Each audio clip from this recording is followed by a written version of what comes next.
নেহারি খেতে পছন্দ করেন না এমন লোক কিন্তু খুব কমই আছে। আপনি চাইলে এটাকে গরম গরম ভাত দিয়ে, পরোটা কিংবা রুটি দিয়েও খেতে পারেন। আর সেটা যদি হয় সহজ পদ্ধতিতে রান্না, তাহলে তো কোনো কথাই নেই। আর আজকের সহজ পদ্ধতিটি আপনাদের জন্য।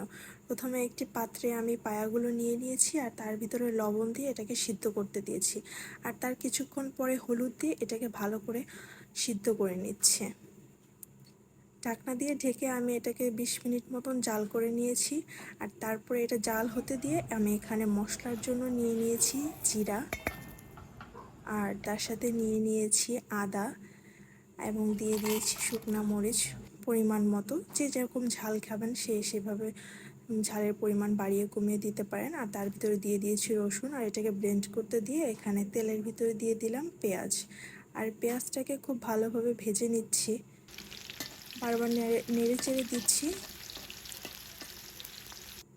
আর পেঁয়াজটাকে নেড়ে আমি কিছু পেঁয়াজ একটু বেরেস্তার জন্য রেখে দিচ্ছি।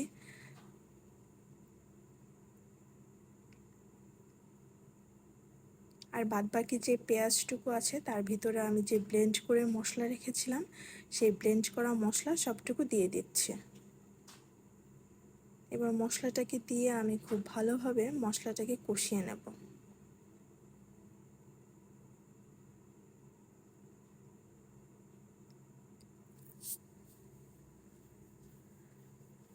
মশলাটা বারবার করে নেড়ে দিচ্ছি, কারণ মশলাটা কিন্তু না নাড়াচাড়া করার কারণে কিন্তু অনেক সময় আছে মশলা কড়াইতে লেগে যেতে পারে। এই জন্য বারবার আপনারা নাড়িয়ে নেবেন।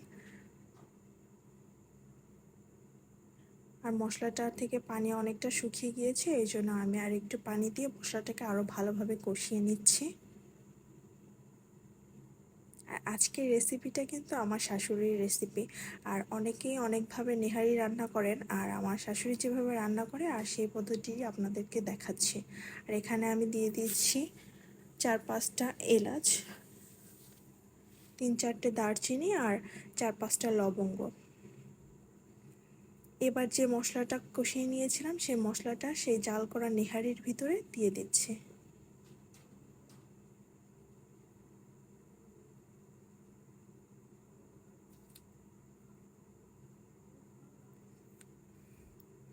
এবার আস্তে করে সবগুলা নেহারি আবার আমি একটু নাড়াচাড়া করে ঢাকনা দিয়ে ঢেকে রেখে দেব।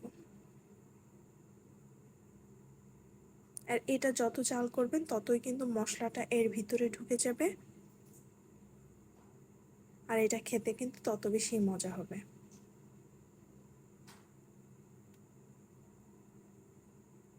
এবার আমি ঢাকনা দিয়ে ঢেকে এটাকে কিছুক্ষণ জাল করে নেব। আর কিছুক্ষণ জাল করে নেওয়ার পরে এই যে দেখেন, একটু নাড়াচাড়া করে দেখতে হবে যে নেহারির ঝোলটা ঘন হয়ে গিয়েছে কিনা। আর এই দেখেন আমার ঝোলটা কিন্তু অনেকটাই ঘন হয়ে এসেছে, আর বুঝতে হবে যে নেহারি রান্না হয়ে গিয়েছে। আর এই যে দেখেন আমাদের নেহারি রান্নার ফাইনাল লুক। আর এই নেহারি আপনারা গরম ভাতে, পরোটা কিংবা রুটি দিয়ে কিন্তু খেতে পারেন। আর আমাদের বাসার সবাই কিন্তু এটিকে রুটি দিয়ে খেতেই বেশি পছন্দ করে।